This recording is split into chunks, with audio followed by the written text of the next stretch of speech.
So I've been told I don't do these videos enough, and I'm a couple months late to this one, but it's time for a project update video, as I have upgraded my PC building set, or at least the live streaming components, quite a bit, and I'm pretty happy with how it turned out.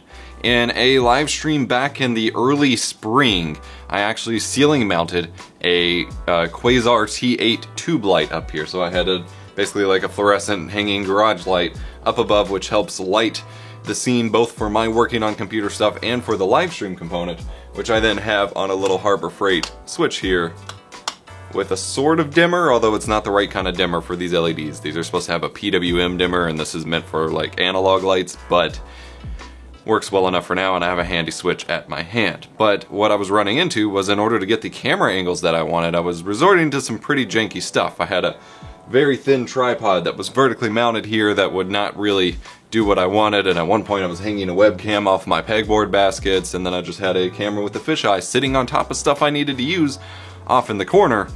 And I decided, well, if we're gonna be in this apartment for another year or so, which is turning out to be the case, then I want something more permanent to make my life so much easier. And admittedly, we haven't done a ton of PC building live streams recently, but the setup for it is pretty cool, and it's helped me with a lot of other shots as well. So I actually ended up with 2 different ceiling mounted cameras, which was not my plan, but part of the reason I'm sharing this is because I started with one idea for building this ceiling mount, which was this. It's basically like a projector arm that's meant to ceiling mount projectors. It is a telescoping arm that screws into the ceiling with the base plate, and then you screw the arm into it. It has a little cable pass through and a little adjustable 1/4-20 tap head that you can use to point the projector where you need it to line it up.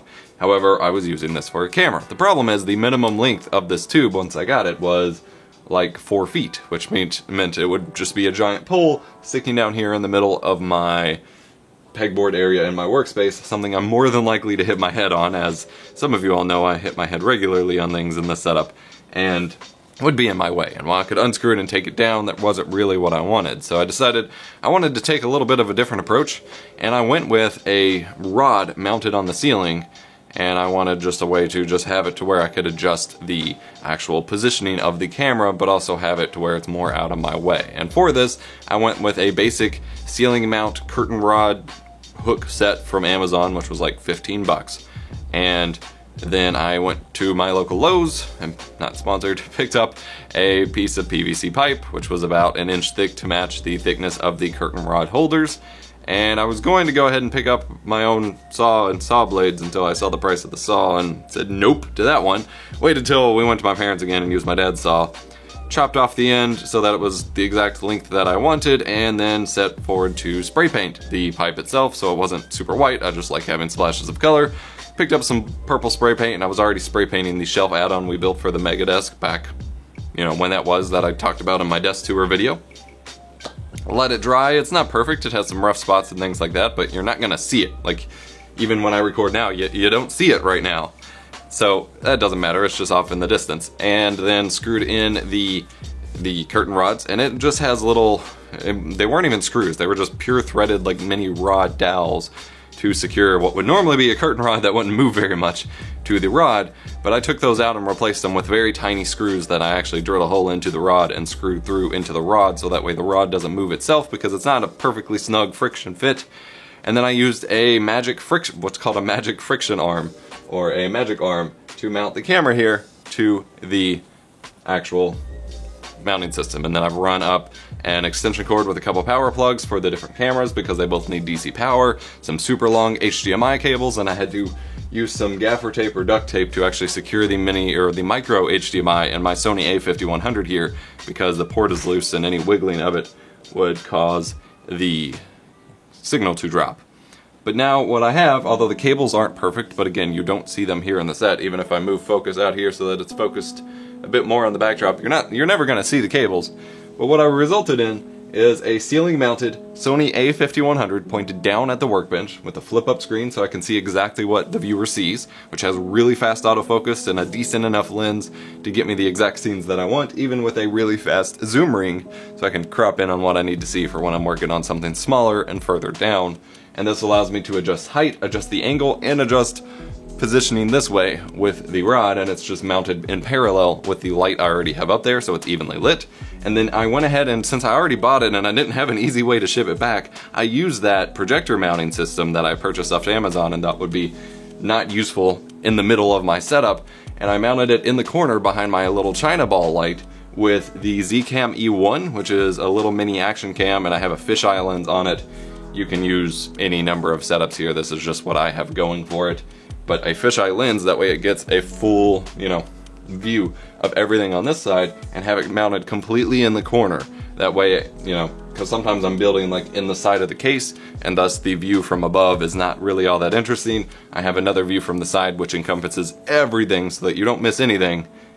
And I think the results are really cool. It took a whole lot of work to actually get them screwed into the ceiling because they used butterfly anchors, and the anchors weren't gripping onto the ceiling, and to get, especially since the curtain rod bits have 2 of them, and then the actual projector arm has 4 of them, and they're still not even perfectly screwed in all the way because it just wouldn't, like I couldn't keep pressure even enough to actually tighten up the butterfly anchors anymore. They just kept spinning on the drywall ceiling, and so that took forever, and that was the most frustrating part. But the end result cost me 20 bucks at most, maybe 30 if you count, because the projector arm is probably a little more expensive than it should have been, but like 30 bucks. And I have a very nice ceiling mounted double camera system for 1080p live streaming, 1080p 60 or 1080p 30.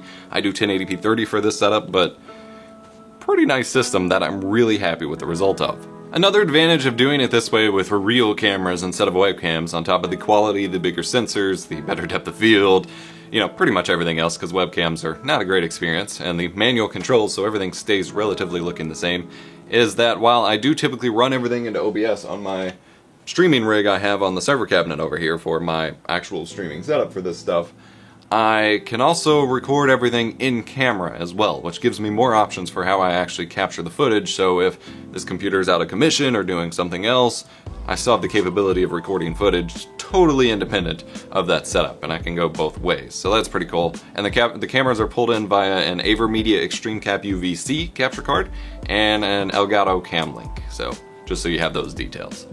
And again, you're probably going to see some of the footage, and I know there's lots of people who seek to complain about the cable management of this setup. However, keep in mind, again, this is something that's supposed to be able to be moved and to be flexible and to, have the position adjusted, so I didn't want it to be pulled taut and hidden away or any of that, because that would make my life a nightmare to actually move the camera. So it's all hung very nicely and loosely, but out of the way.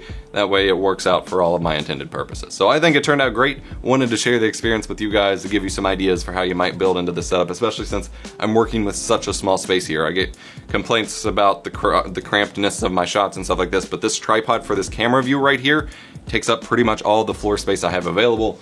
I pretty much just have this workbench right here, and then I have about 4 feet until we hit the couch and the rest of the living room. And so I have a very small space. It is right next to the air conditioning unit, so I have to turn that off in order to make the sound tolerable, which is its own form of fun. And the only reason I'm even able to get this kind of camera angle is because I'm using a full frame camera with a wide 24mm lens to actually keep everything in frame. So I work with what I got, and I think this is a much better use of the space. And again, I haven't done a ton of PC building live streams specifically with it ever since. I did a couple, and I'll be doing more soon. But even just for doing overhead shots of unboxing products or working on something or anything like that on top of this Gamers Nexus mod mat, which is getting quite filthy and I need to find a way to clean, it's been a lifesaver. So thanks so much for watching. Just wanted to share this cool project with you. If you enjoyed it, hit the like button, subscribe for more tech education and cool projects like this.